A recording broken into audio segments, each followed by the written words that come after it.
afternoon, dear students. In the last class, we have discussed about expectation, and today I am going to tell you about variance. Now, हमारे पास variance का क्या formula होता है? Expectation इस पूरे का x minus expectation of x is complete का whole square.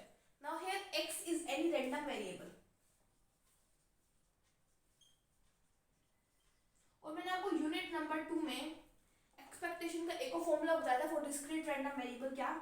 ex minus x square minus x का होल स्क्वायर. तो इसी फॉर्मूला से डिराइव किया गया है. हम एक्सपेक्टेशन ऑफ एक्स को हम म्यू से डिनोट कर सकते हैं. Mu is your mean, so we can write is expectation of x minus mu square. अब हम इसका होल स्क्वायर ओपन कर लेते हैं. That is expectation x square plus mu square minus 2 mu x. Expectation जो है वो डिवाइड जाती है. Expectation of x square plus expectation of mu square minus 2 mu x इसकी एक्सपेक्टेशन. ना अगर हम एक्सपेक्टेशन दो प्रोडक्ट पे लगाते हैं एक्सपेक्टेशन सेपरेट हो जाती है. Again expectation of x square expectation of mu square हमारे पास क्या रहेगा? Mu square minus 2 expectation of mu into expectation of x. So expectation of x square plus mu square minus 2. This can be written as expectation of mean is mean only, and expectation of x is again here mu. तो यहाँ आ जाएगा हमारे पास 2 mu square expectation of x square plus mu square. So from here we will get expectation of x square minus mu square. और mu हमारे पास क्या लिया था हमने? expectation of x. तो हमें मिल जाएगा expectation of x square minus expectation of x का होल स्क्वायर. तो मेन फॉर्मूला तो ये है, इससे हमने डिराइव किया था फॉर्मूला. नाउ ये तो हमने बात किया डिस्क्रीट रैंडम वेरिएबल के लिए एक्सपेक्टेशन का फॉर्मूला. और फिर हमने कंटीन्यूअस के लिए भी डिस्कस किया था फॉर्मूला एक्सपेक्टेशन का कि minus infinity to infinity x fx dx. और यहाँ पे था x स्क्वायर माइनस क्या था हमारे पास? Minus infinity to infinity x fx dx इस कंप्लीट का क्या था? Whole square. ये हमारे पास कंटीन्यूअस रैंडम वेरिएबल का फॉर्मूला था. ना फिर हमने एक टर्म और डिस्कस की थी स्टैंडर्ड डेविएशन. वो होता है वेरिएंस का under root. That is your under root of variance. तो ये सारी चीजें मैं आपको एक्सपेक्टेशन के बारे में ऑलरेडी बता चुकी हूँ. अब हम इसकी प्रॉपर्टीज के बारे में डिस्कस करते हैं. वेरिएंस को डिनोट करने के लिए हम यूज करेंगे फॉर्मूला v. तो इसकी फर्स्ट प्रॉपर्टी है हमारे पास variance of ax plus b. जहां पे हमारे पास जो यहाँ पे कैपिटल x ले सकते हैं हम चाहे. तो यहाँ पे a और b है वो हमारे पास कांस्टेंट्स है. तो इसका is equal to a square into variance of x. ये हमारे पास इसके इक्वल होती है. अगर मैं एक्सपेक्टेशन की बात करूं, मैंने एक्सपेक्टेशन ऑफ ax आपको बताया था e इनटू ex. a बाहर आ जाएगा ex. लेकिन यहाँ पे इसका स्क्वायर बाहर आ रहा है. तो देखिए इसका प्रूफ. इसको मैं मान लेती हूँ y. So y is equal to ax plus b. अब बोथ साइड्स में एक्सपेक्टेशन लगा दी. तो expectation of y is equal to a into expectation of x plus expectation of b. देखिए a into एक्सपेक्टेशन ऑफ मतलब इस पूरे में expectation लगेगा तो a तो कांस्टेंट है वो बाहर आ जाएगा और into एक्सपेक्टेशन ऑफ x हो जाएगा. Expectation of y is equal to a into x और किसी भी कांस्टेंट की एक्सपेक्टेशन क्या रहेगी? b ही रहेगी. अब मैं क्या करती हूँ? y माइनस ई वाई करती हूँ. That is ax plus b minus aex minus b. तो ये कैंसिल हो जाएगा. ax माइनस aex एक कॉमन निकाल देते हैं. x minus ex. That is your y minus ey. Taking square both sides तो ये आ जाएगा a स्क्वायर और इसके ऊपर बाहर आ जाएगा square. And taking expectation both sides a बाहर है, यहाँ पे क्या आ जाएगा? Expectation. That is expectation of y minus ey. And here we get a square expectation of x minus ex का होल स्क्वायर. तो ये जो चीज है इसको हम क्या लिख सकते हैं? Variance of x.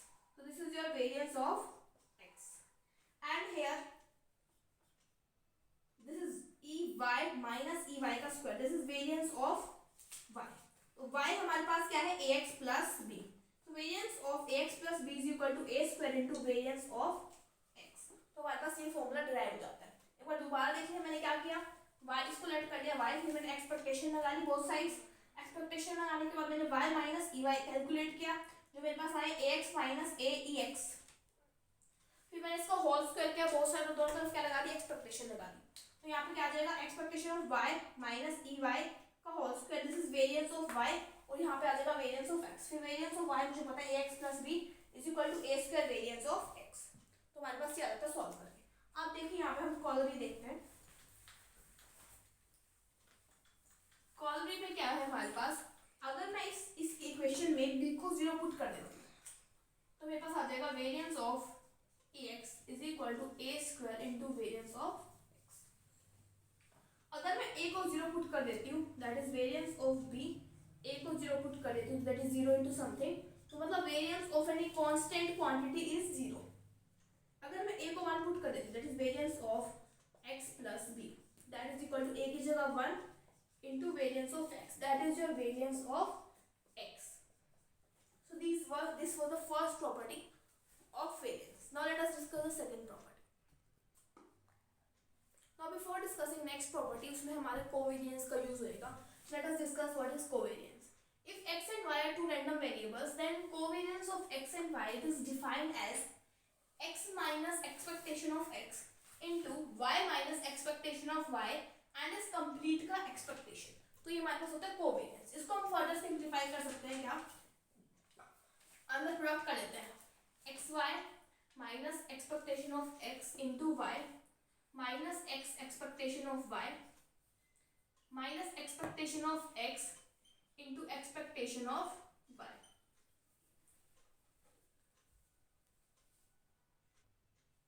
अब हम एक्सपेक्टेशन सबके साथ प्रोडक्ट में लेते हैं, that is expectation of x Y minus expectation of x, तो एक्सपेक्टेशन ऑफ एक्स ही रहेगा इनटू एक्सपेक्टेशन ऑफ वाई, क्योंकि एक्सपेक्टेशन के ऊपर एक्सपेक्टेशन लगाना वो एक्सपेक्टेशन ही रहता है, minus expectation of x into expectation of Y.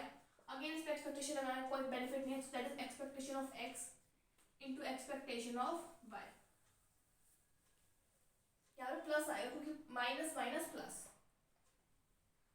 This is expectation of x Y, यहाँ से एक कैंसिल हो जाएगी term, that is minus expectation of x into expectation of Y. So हमारे पास कोवेरिएंस ऑफ एक्स वाई का एक ये फॉर्मूला भी आता है, यहाँ से ही expectation of x Y minus expectation of x into expectation of Y. अगर X and Y they are independent, अगर ये हमारे पास इंडिपेंडेंट रैंडम वेरिएबल्स हैं, so expectation of x Y can be written as expectation of x into expectation of Y. अब इसकी value हम put करेंगे, that is expectation of x into expectation of Y minus expectation of x into expectation of Y, that is equal to 0। So covariance for independent is always 0।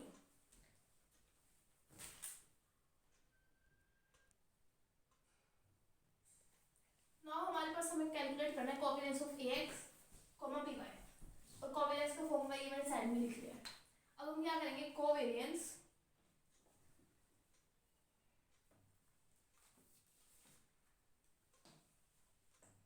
इस फॉर्मूले के अंदर put करेंगे, that is expectation of x की जगह put करेंगे ax, सो ax minus e इन ax, फिर हमारे पास आ जाएगा by minus e of by। तो एक्सपेक्टेशन यहाँ बाहर ax minus expectation of ax क्या होता है हमारे पास, a इंटू ex, यहाँ पे आ जाएगा हमारे पास by minus b expectation of y। अब a भी कॉमन निकाल लेते हैं, दैट इज a भी बाहर आ जाएगा प्रोडक्ट में, expectation of x minus ex into y minus expectation of y। तो ये हमारे पास क्या होता है, covariance of x Y. So we get A B into covariance of x Y. तो next is covariance of X plus A y plus B, हमारे पास इक्वल होता है कोवेरिएंस ऑफ एक्स वाई के, मतलब ये इंडिपेंडेंट होता है change of origin of scale. मतलब पहले एक्स वाई था, अगर हमने ए या भी कुछ ऐड भी कर दिया ओरिजिन उसका चेंज कर दिया तो ये इंडिपेंडेंट होता है इसके। इसका प्रूफ देखते हैं, दोबारा वही सेम स्टेप करेंगे। एक्सपेक्टेशन इस पूरे की x plus A minus expect y plus b, expectation of y plus b. Now x plus a, expectation of x and minus expectation of a, and minus expectation of a is your a into expectation. y plus b minus expectation of y, और यहाँ पे आ जाएगा expectation of b, तो आ जाएगा minus b. b से b cancel, a से cancel. So finally we get expectation of x minus expectation of x into y minus expectation of y. तो ये हमारे पास किसके इक्वल होता है? Covariance of x y. Now from here we get की independent and change of origin of scale के. Next is covariance of ax plus b cy plus d. तो same procedure से कर लो, या फिर हम ये लिख सकते हैं, देखिए ax plus b, मतलब अगर एक x के साथ कुछ मल्टीप्लिकेशन में हो, जैसे यहाँ पर वो बाहर आ जाता है, मतलब a बाहर आ जाएगा, सिंपली यहाँ पे क्या बाहर आ जाएगा? c आ जाएगा. और b और b कुछ भी ऐड करें अगर हम इसके अंदर तो उसको कोई इफेक्ट नहीं होता, मतलब ac बाहर आ जाएगा, कोवेरियंस ऑफ x y आ जाएगा हमारे पास इसका आंसर.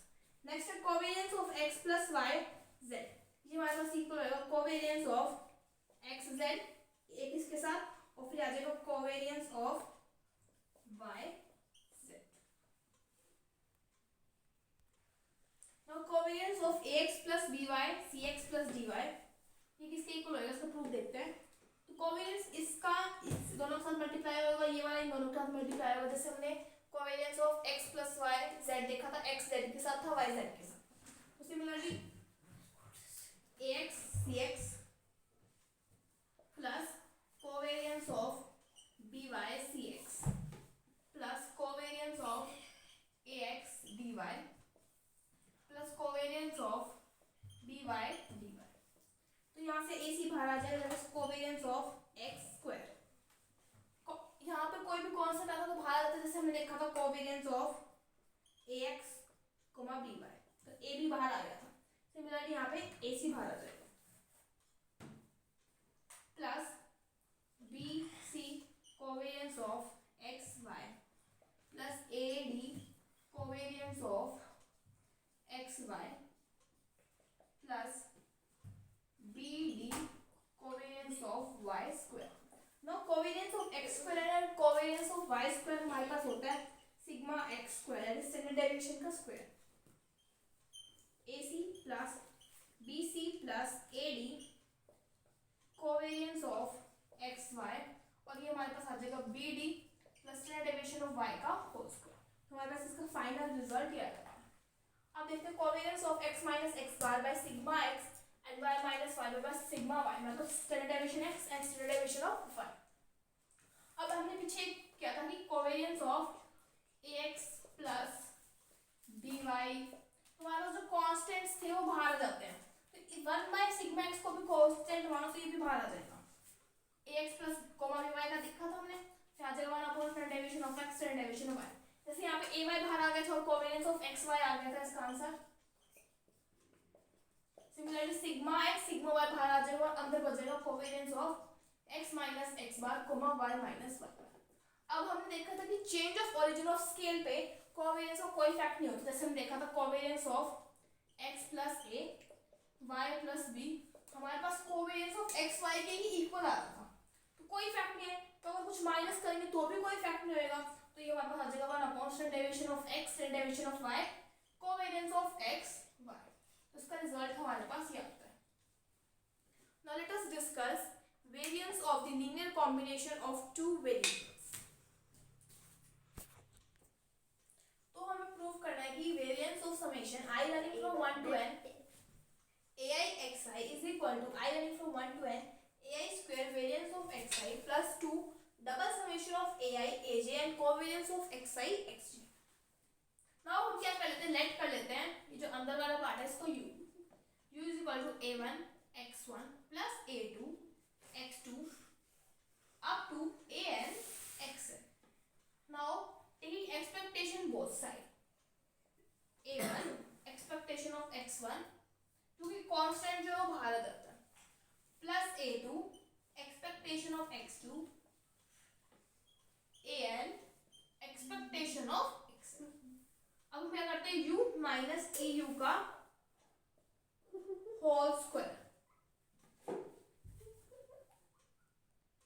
स्क्वायरिंग तो हम नेक्स्ट स्टेप में करेंगे, पहले सिंपल सब्ट्रैक्शन कर that is a1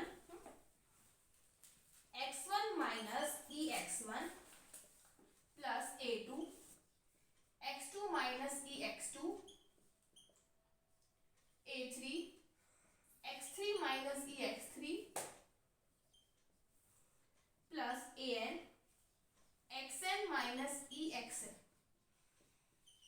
next step है हमारे पास u माइनस eu का whole square that is a1 square x1 minus ex1 इसका square plus a2 square x2 minus ex2 इस कंप्लीट का square up to so on an का square xn minus exn इस complete का square.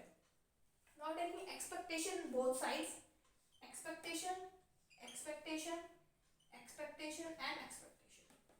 Now e of x1 minus ex1 का whole square, this is variance of x1. So a1 square into variance of x1. पहली बात जब हम squaring करेंगे ना तो इस पूरे का स्क्वायर होएगा, तो ये टर्म्स का स्क्वायर तो आएगा ही। देखिए जब हम स्क्वायरिंग करेंगे बोथ साइड तो इस कंप्लीट का स्क्वायर होएगा, तो स्क्वायरिंग करते वक्त ये टर्म्स तो आएंगी आएंगी, इसका स्क्वायर इसका स्क्वायर इसका स्क्वायर। तो जैसे हम a प्लस बी का होल स्क्वायर करते हैं तो 2ab वाली टर्म भी आती है ना, तो 2ab वाली टर्म क्या आएगी 2a1 a2 x1 minus ex1 x2 minus ex2। Similarly आगे आएगी x1, एक बार x1 ये वाली टर्म इसके साथ मल्टीप्लिकेशन में, फिर एक बार ये वाली इसके साथ, फिर ये वाली इसके साथ, ये वाली लास्ट वाली एक साथ, इस तरह चलता रहेगा। तो इसका मैं लिख सकती हूँ up to so on, so this can be written as 2 double summation, it can be written as 2 double summation i running from 1 to n। देखिए i जो एक बार 1 आएगा यहाँ पे, एक बार n की मल्टीप्लिकेशन भी होगी, सो a i and double summation यहाँ पे i running from 1 to n and j also running from 1 to n ai aj, and we will write it as expectation of xi, मतलब देखिए xi और इसका expectation भी लिया हमने बाद में यहाँ पे, expectation of xi exi x2 ex2, ये क्या होता है हमारे पास basically covariance of x1 x2। तो यहाँ पे x1 i और j दिया तो हमें आ जाएगा कोवेरिएंस ऑफ xi xj, तो ये टर्म भी आएगी इसमें, प्लस इसका इन सभी टर्म्स का स्क्वायर।